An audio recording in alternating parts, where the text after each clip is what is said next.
This video is one of a series on the advertising and promotions industry. It's wise for you to fish out all of the parts and view them and try to see it as one continuous exercise. It would be simply too long to have all of the material in one video. So the marketing communications industry consists of four major players: the media, the clients, the advertising agencies, and supporting organizations such as production companies who ensure the whole process functions. The production companies are the ones who perhaps make the videos or make the promotional material.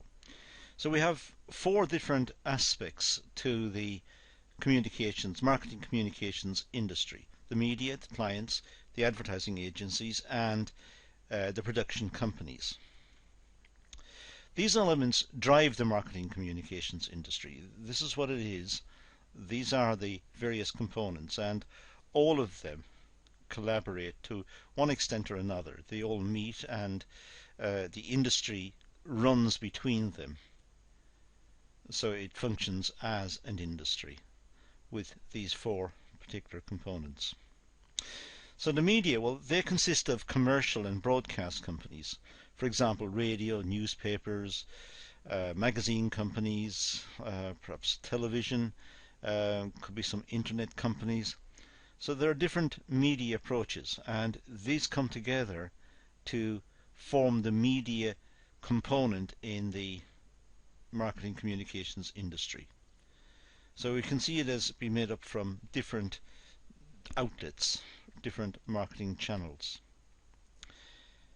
There's also supporting organizations. These companies offer specialist production support. For example, printing of promotional materials, gifts, exhibition organizers. They offer cost-effective services managed through advertising agencies or clients. So supporting organizations facilitate the marketing communications industry. They facilitate it, they enable it to happen, they enable it to function, because they supply support and they're quite flexible in what they can do and their involvements. But it's necessary to have those companies to bring in support as and when required. The clients, well, they initiate the need for employing advertising agencies. They are key players in the whole structure. For example, business owners and marketing managers. Obviously, without the clients, there would not be an industry. There's got to be an industry, there's got to be a demand for the product or service, there's got to be a revenue generated which sustains the various components, the various companies within the marketing communications industry. And it's the clients who provide this revenue.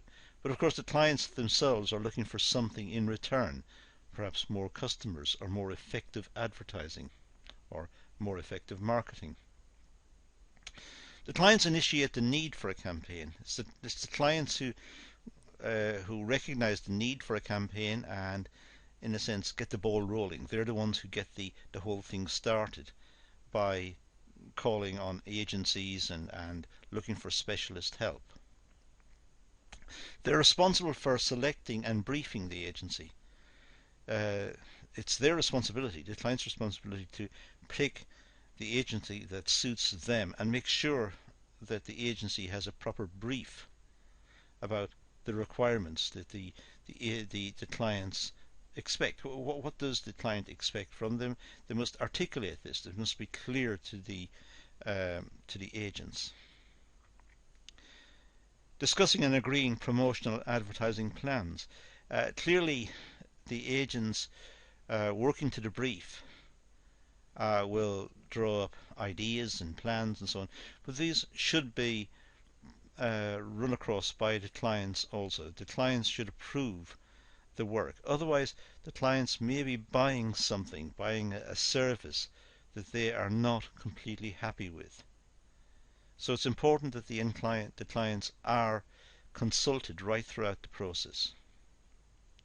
And so the evaluate and monitor and control the plan. They should understand their requirements and approve certain ideas and perhaps question and query and perhaps reject other proposals, so that they're getting precisely what they expected. So they should be involved in the process. And of course, they provide the finance for the plan. Without the clients, there would not be, as I said earlier, finance for the plan. The agencies would not exist. The marketing communications industry would not exist. They need to have clients who are prepared to commission their services. Advertising agencies, well, they are employed by clients to provide a range of marketing communication services. For example, advertising, direct marketing, and sales promotion. It's clearly the case that the companies need the involvement of the the advertising agencies if they are going to make perhaps a successful effort in promoting their product.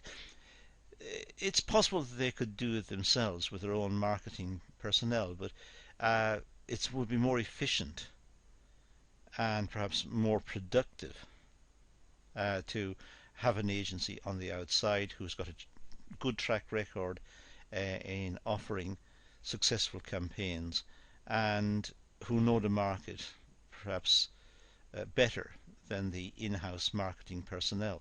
So organizations can go to specialists who have good track record for mounting campaigns and having successful campaigns, who know the market, who know all of the issues and the problems that may arise and have encountered these in the past many times with many other clients and know the way forward. So it's a much more perhaps efficient way to move, to have advertising agencies rather than attempting to do it in-house. The advertising agencies plan and implement the campaigns. They're the ones who draw up the ideas, and once the ideas are agreed with the clients, then they implement the campaigns. They can design the creative media. It might be that the campaign requires animations or music or imagery of some sort. The advertising agency will have an expertise in this and will know how to commission the right material and then integrate it effectively into the campaign. So it's quite an artistic undertaking, but they have the expertise to do this. They purchase and schedule media space as well. They may purchase media time from, let's say, television companies by advertising slots according to when the slots would be most effective for the product. Clearly, children's toys should be advertised perhaps late afternoon when children are home from school, whereas foodstuffs might be more effectively advertised early evening when people have arrived home from work, and so on. Cars and luxury items could be advertised later in the evening. So the advertising agency will know best from their own expertise as to when to buy it and when to schedule the advertising. It could also be, moving away from television, buying pages in a magazine. Which magazine and which pages, and should it be back cover, front cover? Should it be, well, it won't be the front cover, chances are, but front inside cover, I should say. Or will it be several half pages, or what sort of advertisements will it want to run? What sort of campaign will it want to run? And all of this will be based on its own experiences over a long period of time. They have got an expertise in this area. They plan and implement a range of suitable marketing communications. They may want to have the campaign on different fronts and run it on different fronts. It might be run in magazines, in specialist magazines, or it could be run on national newspapers. It could be run as advertisements on television or on the radio. It could be banner advertisements online. It depends, but as I said, they may want to run it in several different formats. Each format aiming to hit a different segment of the population, and perhaps also to reinforce the message, where perhaps people may access different types of media throughout their working days and social days. Project management, administration and budget control through the process. Clearly, once the agreement is drawn up with the marketing and advertising agency, then the clients would want to allocate a budget, and the agency will take responsibility for allocating the budget so as to ensure that the product is produced, and then they will project manage the whole process to ensure that the product is initiated, delivered, and delivered according to schedule as well, and there is good accountability and administration of the whole process. They will also, of course, monitor the success of the campaign. Could be the success or failure of the campaign. But for most advertising agencies and marketing agencies, they will want to look at the success of the campaign and try and get some metrics associated with this. They'll try to pick up the impact of the campaign if they can. They might do it through customer surveys, or they might do it through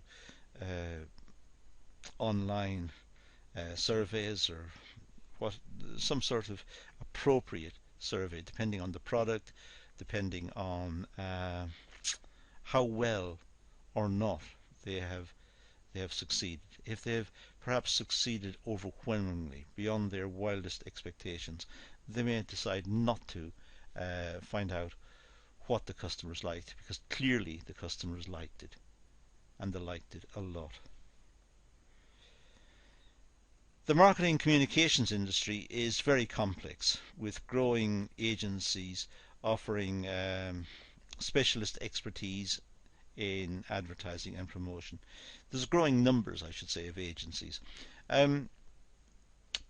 It's very, very complex. They have got wide experience, but right across all the requirements, but they're also within segments and within industries. So some advertising and marketing agencies will be focused in on particular industries. Others will look at different industries again, and they will have immense expertise in the marketing and delivery of promotional information associated with that industry. Organizations are taking an increasing interest, I should say, in outsourcing their marketing communications rather than in-house marketing. And that is the reason, that's the topic I mentioned earlier. It could be that companies are just simply looking at the agencies as a source of expertise. They're ones who have done it many times in the past, that's their business, and they can do it most effectively and most efficiently. So why waste valuable resources within the company who could be better used interfacing with the customers and looking at customers' needs and dealing with customers' issues, rather than trying to deflect them and ask them to do something which is not necessarily their expertise. So it's far better to outsource. In-house marketing communications gives better control and lower costs. However, outsourcing offers specialist skills to compete in the competitive environment. So it may be cheaper to do it in-house, but the real skills are outside. These are the agencies who have done it many times before. It's their business. They know every part of the business. They have a good track record, so it might be better to outsource it. The advertising industry has changed significantly, and I'm going to, in a sense, finish with this particular topic on this particular video, and then we move on to the next video later, part 2. But the advertising industry has changed significantly. media fragmentation due to the introduction of new media, online marketing, direct marketing, and so on. Uh, it's new compared to 10, 20, and so on years back. There's much more immediacy about marketing, and customers know the products, they know the attributes of the products, the price of the products, their availability. Customers are much more aware of the market, and this is the product of online information and also direct marketing and different techniques which have been used in probably the last 10 years and used most effectively. And this is ongoing. It's an ongoing trend. It's difficult to imagine what will come after this, if anything. That's trying to see the future. But certainly there's been a big change between marketing and advertising in the past and today.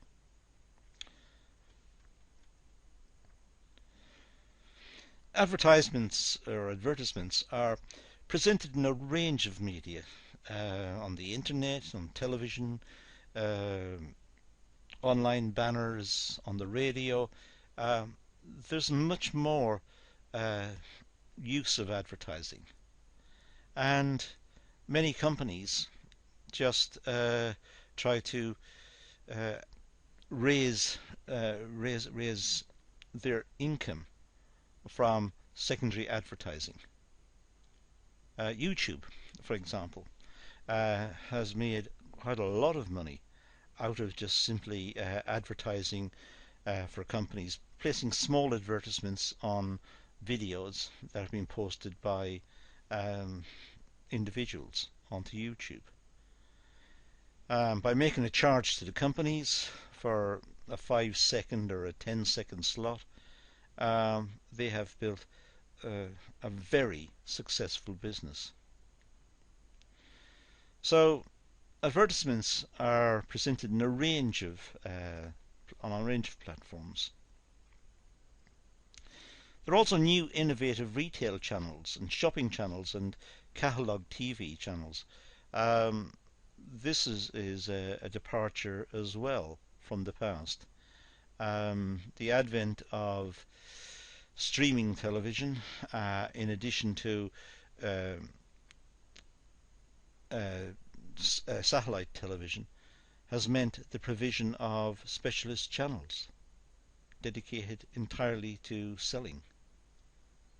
And they will attempt to dispose of excess stock or specialist products, and will attract an audience who can buy directly from what they see on television or directly on the computer if it's a streaming channel. So again, that's innovative, that's different, and that means that the advertising industry has changed again. Information systems and databases are given greater marketing control to retailers and distributors. There's a lot more push activity. When retailers can get an email address, they're able to contact the person directly and place products in front of the person directly every time they access perhaps their emails. There is an email from a company. This may be counterproductive in the sense that they're seen as spam and they're seen as intrusive, but it is a point of contact. And many companies see it as a point of contact, a way of making contact with that customer. And it's a way of making contact with the customer, albeit one way. The customer is not making contact with them, they are making contact with the customer, but they're able to place the product in front of them, and they know what the customer purchased in the past. They may be able to keep a database of the activity of that customer in terms of purchases, so they're able to profile that person and offer products that they think would suit that person. The increase focused on integrating marketing communications means agencies have to focus on a range of promotional techniques. So the provision of more marketing channels means that the agencies have to have an expertise in a wide range of promotional techniques. And these promotional techniques will vary according to the channel. As I said, if it's an advertisement that's going to be offered through YouTube, it'll have to be a very short, snappy advertisement, perhaps 5 seconds or 10 seconds long. If it's a banner heading on a particular site, it'll have to be of a particular dimension. It'll have to also meet with the requirements of the site. It'll have to fit in with the requirements of the site. If it's an advertisement on television, it has to meet all sorts of standards that are set out by advertising agencies and as well as regulatory authorities to ensure that it's accurate, honest and appropriate. So the marketing agencies have to take many points into account. That's all we're going to deal with in this particular session. It's part 1 of 5, so there are 4 more to come. Please make sure you look over those. That's all we're going to deal with for this moment, so let's leave it at that and say thank you for watching.